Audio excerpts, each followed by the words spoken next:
But it's 10 o'clock and time now for the big question, where you get to quiz top celebrities, public figures, decision makers and sports people via GB Views. And my guest tonight is one of the country's most well-known sporting personalities, having been one of the few rugby union players to have won both the Rugby World Cup and the Sevens World Cup. Wasps legend Lawrence Dallaglio went and well and truly earned his spot in the Rugby Hall of Fame. But since retiring from the sport in 2008, he's proven he's more than your average superstar athlete by using his platform to tackle a range of social issues. Last year, as the pandemic raged on, Lawrence backed a plan to extend school days by 2 hours to help children recover from lost learning and life experiences. He's also appeared at the Tory party conference imploring MPs to help Britain's poorest children, and is currently focusing on his Rugby Works charity, which aims to use sport to help disadvantaged youth. So, Lawrence, it is absolutely great to have you here tonight for the big question. And it's interesting, isn't it? Because we've obviously seen a lot of focus over the past year on footballers like Marcus Rashford, who are very much wanting to make a difference and have been influential in terms of attempting to guide, you might say, or forcefully change Tory policy. But you were there in 2015, Lawrence, saying something very similar to the Tories. Yeah, it was. I mean, I think it's obviously, first of all, good evening. It's tough being a young person today, I think, and obviously the pandemic's made that, somewhat harder. So really the message for me was that, the focus really needs to be on doing something quite substantial to help our young people, particularly disadvantaged young people. Obviously, Marcus Rashford did an amazing job targeting a specific area of young people who obviously are below the poverty line and can't afford, basic food. But I think there's more that needs to be done to help our young people in lots of different ways, through just giving them more opportunities. If you go to a fee-paying school, which lots of people do, you get access to a support system, you get access to so much, support and exercise. And I think they end up having maybe 4 times as much exercise as those in the state system. So, as I said, I think the pandemic's been really tough for young people. There's lots of mental health issues. There's lots of issues coming over the hill. And I just think the inequality gap that exists in the UK has only got bigger. And I think we all need to do something to try and bridge that gap. And I think it's time now for the government to step up and do something. And by the way, when I was talking about extending the school day... I was going to say, explain what you mean by that.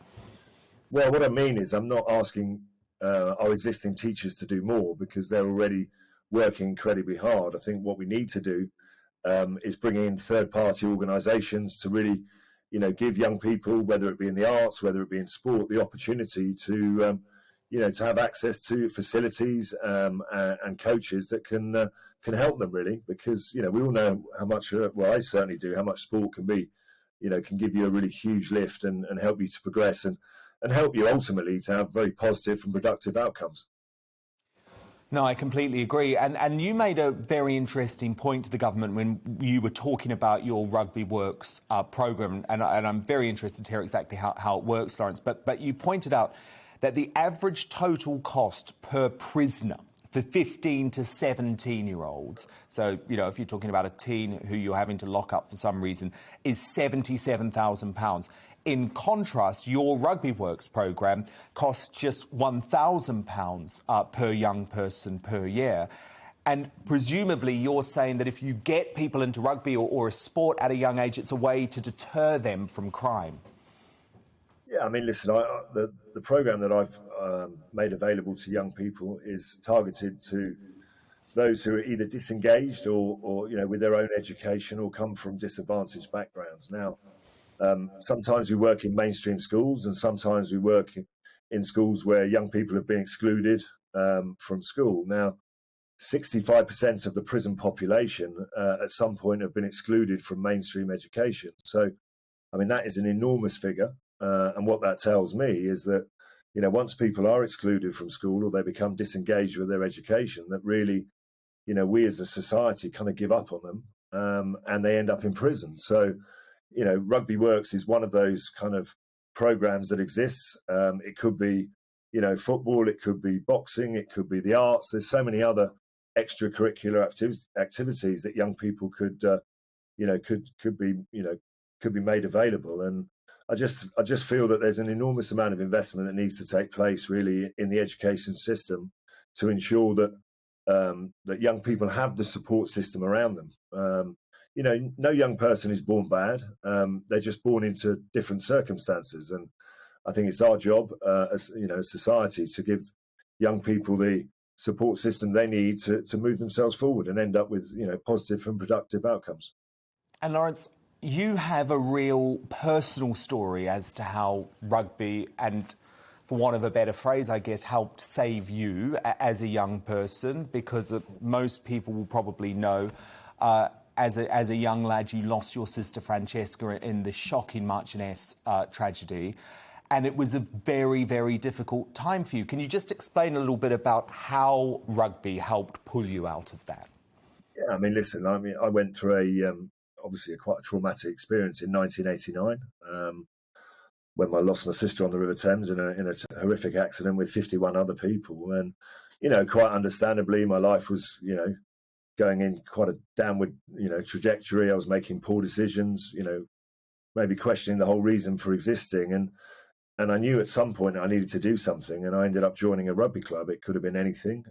And I needed a family, I needed a support system, I needed a community. And rugby certainly provided that. I joined Wasps, a club that I ended up staying with for about 20 years. And as I said, I started to become part of a team. I started to respect myself and my teammates, and I started to put a smile back on my face. And, there's no doubt that rugby was the hook, and it allowed me to move forward and to obviously have the career that I did. And I just would, love that opportunity to be available for so many other young people, just to have those choices, really. No, I completely agree, and beautifully put. Lawrence, you may know, because I'm New Zealand born and bred, I'm obviously a huge rugby fan, but there are some question marks around the game at the moment because of the dementia issue, and obviously you've seen American football deal with this as well, or attempt to deal with it too. Now, Steve Thompson, your World Cup winning teammate, has spoken a lot about his dementia diagnosis. Did you worry about your own health at the time? And do you think rugby is doing enough, Lawrence, to tackle this issue? Well, I think that when I played rugby, I played as an amateur for 6 years, and then I, along with Steve, was one of the first players to play professional rugby. And I wouldn't for 1 minute think that we got everything right, both as players and clubs and administrators. I think we were all kind of learning a little bit as we went along. But I think the game has made enormous strides to improve itself. Let's be honest, it's an incredibly physical sport. It's incredibly tough, almost gladiatorial. And if I look back on my own career, I think where we started in terms of the player welfare, the protection, putting the players at the heart of well-being was probably not there at the beginning of our careers. But I'm still involved, with the club Wasps as a director. I broadcast on BT Sport and ITV, and I think the game has made enormous strides to make it a much safer environment for both the professional player, but also for young boys and girls up and down the country.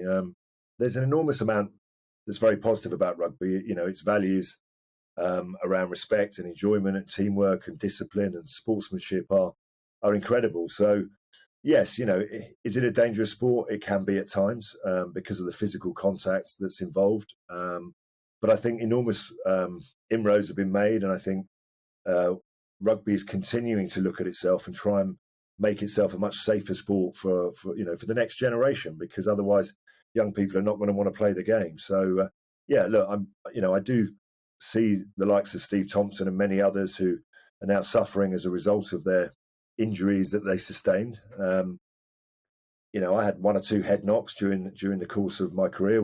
Was I unlucky? Was I lucky? Maybe I was, but I finished my career with about 15 operations at the end of it. So I think I knew I was getting involved in a sport that was quite physical, that was potentially quite dangerous. but I wouldn't swap it for anything. I mean, the friends I made, the experiences I had, the things I was able to achieve both individually and collectively were certainly worth the risks that I took. But yeah, I think it's a much safer sport is all I can say. And maybe there's a duty of care needed when a player retires from his club, whether it be football, rugby, whatever sport it might be. You're kind of given not very much really when you retire, a watch if you're lucky. And thanks very much for coming. Maybe there's a duty of care that both club and player need to ensure that the tests are made for the next 3, 5, 10 years after you retire to ensure that there's no lasting damage. No, I agree with that. I agree with that. Now, look, I wanted to speak to you about the St. George's Cross because I can't believe it, but it was actually 11 years ago, Lawrence, that you made some headlines back in 2010 when you spoke about St. George's Day and you said that St. George's Day has been associated with jingoism and racism. And you said, I have never had a problem celebrating my Englishness on and off the pitch. And you said, you think attitudes are changing. Now, sadly, Lawrence, I think a decade and a bit on, probably there's still that feeling about the St. George's Cross. And we saw, a politician like Emily Thornberry actually slag off people who were waving the St. George's flag outside their house. So I just wondered what your analysis was a decade on, if we are being able to embrace Englishness anymore. Well, I mean, I'm half English and half Irish and half Italian, which makes me a very dangerous Englishman, I think. So, listen, I'm born in England, raised by an Italian father and an Irish mother. So I felt very English from the start. I could have played rugby for Ireland. Yeah. I could have played rugby for Italy, but I chose to play rugby for England because I felt English. I was born here.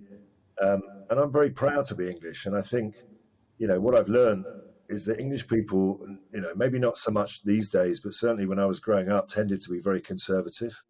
They don't like to have these outward displays of emotion, maybe in the same way as some of the other countrymen. And, I see the passion that Scottish people have about being Scottish and Irish people have about being Irish, and certainly Welsh people have about being Welsh, and dare I say it, Dan, Kiwis about being from New Zealand. So why not England? Why are we not allowed to feel passionate and patriotic about our country? Now that doesn't mean that we over celebrate or we celebrate in a way that offends anyone. But I don't want anyone pointing the finger at English people when they want to display their patriotism. You would have noticed when I sung the national anthem, God Save the Queen, I sung it with an enormous amount of pride because it meant a lot to me. And, and wasn't afraid to wear my heart on my sleeve and have that emotion. But equally, I think we have to acknowledge that we're in a ever-changing world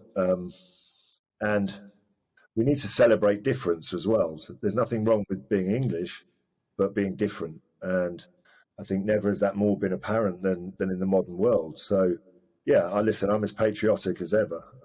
I always used to get a bit wound up when we were playing Scotland or Wales and they were, they were getting passionate and it would be, patriotism. And then as soon as you come back with something as an Englishman, then it's sort of viewed in a slightly different way. Yeah. But yeah. No, I'm with you. And I'm a dual citizen of New Zealand and Britain, and I'm proud to be English, and I think we do need to be patriotic and we need to embrace it much more, and that's something that we try and do here on GB News, as you can probably tell with the backdrop behind me. But look, Lawrence, we've got loads of brilliant questions coming in, actually, from our Tonight Live viewers, so I want to get to them now. I'm going to kick off with David James on email, who asks, who was the toughest player? Oh, no, sorry. I was an avid sports fan. This is David James, actually. I was an avid sports fan, but find it has now become too woke and we are now getting preached at. Does Lawrence think sports people should just stick to sports? Well, I mean, I guess we all want role models. I'm not sure who our role models are these days. Are they on Love Island? Not politicians, and certainly not on Love Island. Exactly. Are they on Strictly Come Dancing? I mean, where do you get your role models from these days? I know that growing up, my role models, thankfully, were my mum and dad. And they were the people that kind of gave you the guidance. But look, I mean, sportsmen and women are often put on a pedestal as being kind of heroes or role models. We're not. We're just people that get on and do our job. If you want real role models, maybe they're in the armed forces, maybe they're in medical services, maybe they're in, people that do things that make a real difference to people's lives. So I'm not going to sit here and preach, just because I'm a sportsman, but I do feel this way, I think. Aronge on Twitter asks, should COVID jabs be made mandatory for all professional athletes, given some claim their game has been impacted? Oh, it's a very tough decision, that. I mean, I think we live in a society where I think we should all be given the opportunity to make our own mind up about what we want to have and what we don't want to have. I think so, yeah. But I mean, it's also about information, isn't it? I mean, I'm a bit sceptical that a lot of people have been vaccinated because they genuinely believe it's the right thing to do. A lot of people have vaccinated themselves because they feel like they won't be able to travel anywhere if they can't get vaccinated. Yeah. I mean, up until COVID, I'd never had any, other than for the operations, I'd never really had any injections. I'm not a big. Did you feel okay about it? Well, I wasn't great about it. I mean, I wasn't queuing up to have the vaccination, but I think it became pretty clear that, that this was something that life was going to become difficult if you didn't have it. And for sports people who have to travel, it's virtually impossible. But also I think sports people can't think that they exist in a bubble that limits them to contact outside of just the people that they play and train with. So yeah, I mean, but equally, I think whoever's question that was, I think everyone has the right to make their own decision, and just because they're a footballer or a rugby player or a tennis player doesn't mean that them having or not having the jab is any different to anyone in the street either. Everyone has a decision. There are naturally going to be people that are anti-vax, and I accept that. But you just got to make your own decisions in life. Yep, I don't like the coercion thing at all. Now, Denise on email, this is another controversial one. Do you think trans people should compete in contact sports such as rugby? Listen, I think everyone should be allowed to compete in the sport that they want to play in, but equally, I think there has to be a level playing field. The whole area of trans and playing sport has been a huge area of debate because, there's an argument from some quarters that maybe some people have a distinct advantage because of maybe the sex that they were before. I don't know, but it's definitely, what we want to have is competition in sport, but we don't want it to be anyone to have any unfair advantage. So I think it's a really tricky subject, and it's not one that I'm going to admit that I have any of the answers to right here, right now. But I'd like to think that everyone has the opportunity to compete, and just because they choose to be trans, that they should be omitted or excluded, doesn't feel right to me. This is probably an easier one, or maybe not, actually. We'll end with a great rugby question from Spencer Clark, who asks, Johnny Wilkinson in 2003 or Dan Carter in 2005? Who would you want as your number 10? So Sophie's choice.